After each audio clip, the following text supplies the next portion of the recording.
In 1972, she founded a print shop where her nuns published millions of her spiritual mini-books.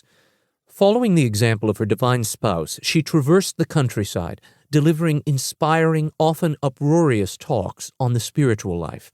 In 1981, at 58 years of age, against all odds, she built the largest religious media empire on the planet, the Eternal Word Television Network, EWTN, which would make hers a household name. Mother would continue teaching millions until a massive stroke hit her on Christmas Eve, 2001, limiting her speech and effectively ending her public career. Still, she remains a cultural force. Today she can be seen and heard in reruns on cable television, AM/FM, satellite, and shortwave radio, the Internet, and even on your iPod. Yet for all her renown, there existed no single volume which preserved her remarkable spirit and provided a full sampling of her major teachings. Mother Angelica, her nuns, and I believed this omission should be corrected. Throughout the book tour for my biography, Mother Angelica, the remarkable story of a nun, her nerve, and a network of miracles, I can't tell you how often people waited online to share how Mother's story, or words, had transformed their lives. Misty-eyed CEOs, lawyers, maids, truck drivers, and homeschooling moms stood in queues to pay tribute to her and to ask questions, sometimes very pointed questions. How can I find God's will in my life as Mother did? How can I pray more deeply? How can I overcome the faults that seem to be holding my life hostage? How did Mother find the strength to cope with all the suffering she experienced? You hold in your hands the answers to these universal questions and many more. If my biography was the body of Mother's life, this is its lifeblood. Herein are the beliefs, teachings, life lessons, wit, and prayers that sustained Angelica's incredible journey. Many of the quotes that follow have not been heard since Mother first uttered them.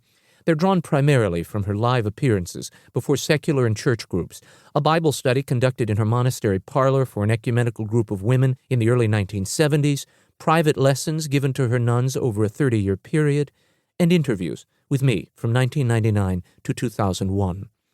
Through a special collaborative agreement, Mother Angelica and her monastery gave me unprecedented access to materials thought lost, and many transcriptions and recordings never seen or heard by the public. Believing that there is power in things done or said the first time, I opted to go back to the earliest teachings of Mother Angelica and to trace their evolution. Hers was a lively art. As she turned to inspiration for the bold strokes that would define her life, so she would rely upon it to lend expression and cogency to her teachings. While confronting real-world concerns and questions before live audiences, whether her nuns or the public, Mother Angelica would coin new phrases and give shape to the original yet timeless philosophy she would call on again and again. The distillation of her initial creativity would appear decades later on her television programs.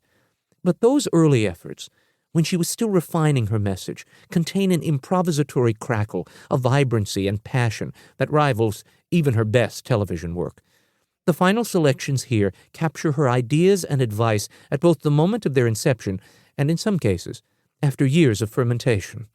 All are pithy, insightful, and so relevant. Rather than getting lost on the speculative concepts and theological hair-splitting that is the business of others, Angelica offers practical, everyday spiritual answers to lay people in distress. The solutions are not always easy, but they are doable.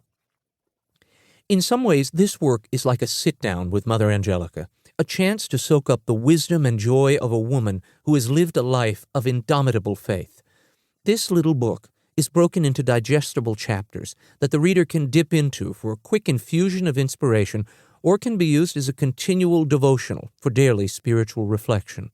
But be forewarned, this is a devotional like none other. Once you plunge in, your spirit may be as agitated as your funny bone. Don't say you weren't warned. During her public life, Mother Angelica taught that holiness did not require perfection, welcome news for many of us, that all are eligible, and that we need not check our temperaments or personalities at the door of sanctity. She burned with an intense love for the person and message of Jesus Christ, and attempted to impart that passion to others. She showed normal folks how to tap into God's power each day and how to humbly